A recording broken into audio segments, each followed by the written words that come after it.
This video is about how you guys are ending your product videos wrong. अगर तुम Instagram पे एक film maker हो और तुम प्रोडक्ट वीडियोस बनाते हो तो देयर आर चांसेस कि तुम भी ये गलती कर रहे हो. नो ऑफेंस टू इंस्टाग्राम के फिल्म मेकर्स. तुम में से कुछ लोग सोच रहे होंगे कि ऐसी क्या गलती है जो हम लोग कर रहे हैं. जिस गलती के बारे में मैं बात कर रहा हूँ वो ये है कि यूजुअली जो लोग प्रोडक्ट वीडियोस बनाते हैं उसमें जो उनका फाइनल शॉट होता है वो सिंपल प्रोडक्ट को फेड आउट करते हैं एंड सिंपल फेड इन करके लोगो रिवील कर देते हैं एंड दैट इज इट. लेकिन अब आप सोच रहे होंगे कि इसमें गलत क्या है. मैं बताता हूँ. And this is where the clickbait comes इन.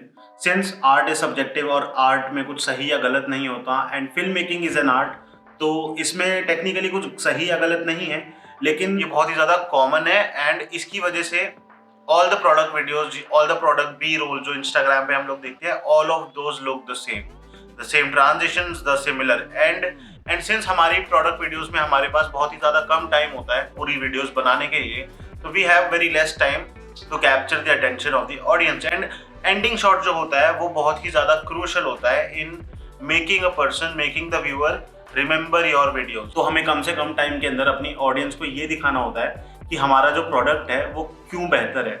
हमें देखना होता है कि हम अपनी ऑडियंस को 30 या 60 सेकंड के अंदर ऐसा क्या दे जाएं जिससे हमारा प्रोडक्ट हमारी ऑडियंस को याद रहे. तो इस चीज को टैकल करने के लिए व्हाट आई डू इज मैं 3 तरीके से अपनी प्रोडक्ट वीडियोस को एंड करता हूं which makes them stand out. These methods are not mine but I use them very often in my videos. Before coming to that मैं एक चीज बताना चाहूंगा कि अगर आप सिंपल तरीके से फेड इन या फेड आउट कर रहे हो अपनी वीडियोस का एंड को और लोगो रिवील को, तो that is also not wrong. But what is wrong is कि अगर आप वो तरीका यूज कर रहे हो सिर्फ इसलिए क्योंकि आप और तरीके एक्सप्लोर नहीं करना चाहते या फिर और तरीके आपको पता नहीं है. कई दफा क्या होता है, जो हमारा क्लाइंट होता है या फिर जो हमारा प्रोडक्ट होता है उसका स्टाइल, उसका मूड, उसके एस्थेटिक्स ऐसे होते हैं कि वी डू नॉट वांट कि हमें ज्यादा फ्लैशी चीजें नहीं करनी पड़ती या फिर हमें जरूरत नहीं होती वो सब करने की. Simple logo reveal does the trick. अगर वैसी चॉइस है तो ठीक है, but the point of concern is कि ये वाला जो एंड होता है it should be your choice and not the only choice that you have. With that being said, let's come to the first thing जो मैं यूज करता हूँ, that is dynamic logo reveal. अब इसका ऐसा कोई नाम नहीं है but simple logo reveal से थोड़ा सा अलग बताने के लिए I came up with the name. So what I do in this technique is कि कोई प्रोडक्ट ऐसा होता है जिसमें हमारा जो लोगो होता है that is very obvious.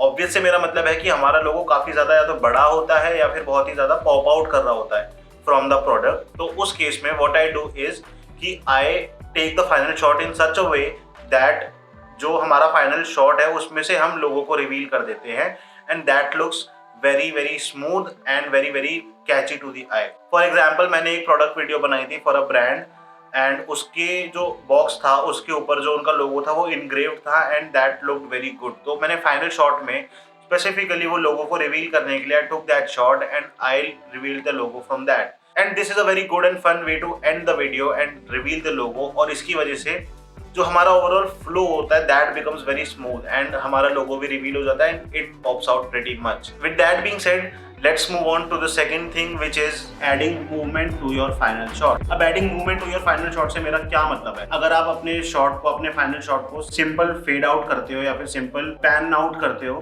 That is also fine, वो चल जाता है. लेकिन उसको थोड़ा सा नेक्स्ट लेवल पे पहुंचाने के लिए what we can do is जो हमारा प्रोडक्ट होता है उसके इर्द गिर्द, उसके आसपास हमारे प्रोडक्ट से मिलती जुलती चीज से हम मूवमेंट करवा सकते हैं and that would make your shot very very dynamic as well as अच्छा लगेगा वो rather than simple pan out movement.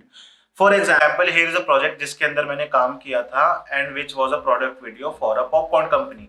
तो उसमें जो फाइनल शॉट था उसमें हमें प्रोडक्ट की पूरी जो फैमिली है उसको रिवील करना था एंड टू डू दैट उसमें मैंने simple pan out movement use की थी. But to make the shot a little more dynamic what I did was कि मैंने बने हुए पॉपकॉर्न के साथ एक इंसान को बोला कि आप जैसे जैसे कैमरा पीछे जा रहा है वैसे वैसे आप पॉपकॉर्न का बाउल फ्रेम के अंदर रख दीजिए. एंड उसका फर्क ये पड़ा कि जो हमारा प्रोडक्ट है that is raw popcorn, it gets complemented by बने हुए पॉपकॉर्न जो हमने उसके साथ रखे और सिंस शॉट में मूवमेंट ऐड हो गई तो इट लुक्स मोर डायनेमिक. तो इसी तरीके से मैं मूवमेंट यूज करके अपने प्रोडक्ट की वीडियोस के अंदर जो फाइनल शॉट होता है I make them dynamic and what it does is ये हमारे शॉट को थोड़ा सा डायनेमिक बना देता है एंड हमारी स्टोरी को बताने में थोड़ी सी मदद कर देता है.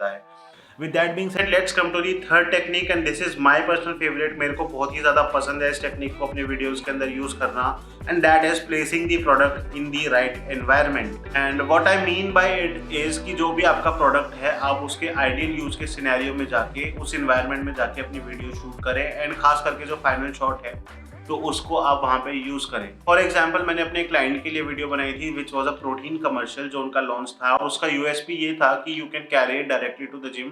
आपको 2-2.5 किलो के डब्बे लेके जाने की जरूरत नहीं है, आप वो एक छोटी सी बॉटल है उसको लेके जाओ, वहीं पे जिम के अंदर पियो and you can dispose it off right after your workout. So this was the USP. तो मैंने instead of filming it in my room और अपार्टमेंट, मेरे स्टूडियो में शूट करने की जगह, I took it to the gym and I asked my model to workout in the background. वो boxing कर रहे थे बैकग्राउंड के अंदर, एंड मैंने उसको बेंच पे रखा हमारे प्रोडक्ट को, and this is how I took the final shot. And I could have easily done it anywhere in the world but I chose the gym. And उस जिम के अंदर करने की वजह से जो हमारा प्रोडक्ट था उसकी यूज केस हमें दिख गया, बी जो हमारा व्यूअर है, व्यूअर के साथ जो हमारा प्रोडक्ट है उसका कनेक्ट बढ़ गया, और वीडियो को थोड़ी सी वाइब मिल गई कि किस वाइब का प्रोडक्ट है हमारा। This is how you can place your products in the right environment, जिसकी वजह से आपकी वीडियो की, आपके प्रोडक्ट की जो खासियत है वो निखर के आए एंड व्यूअर तक पहुंचे।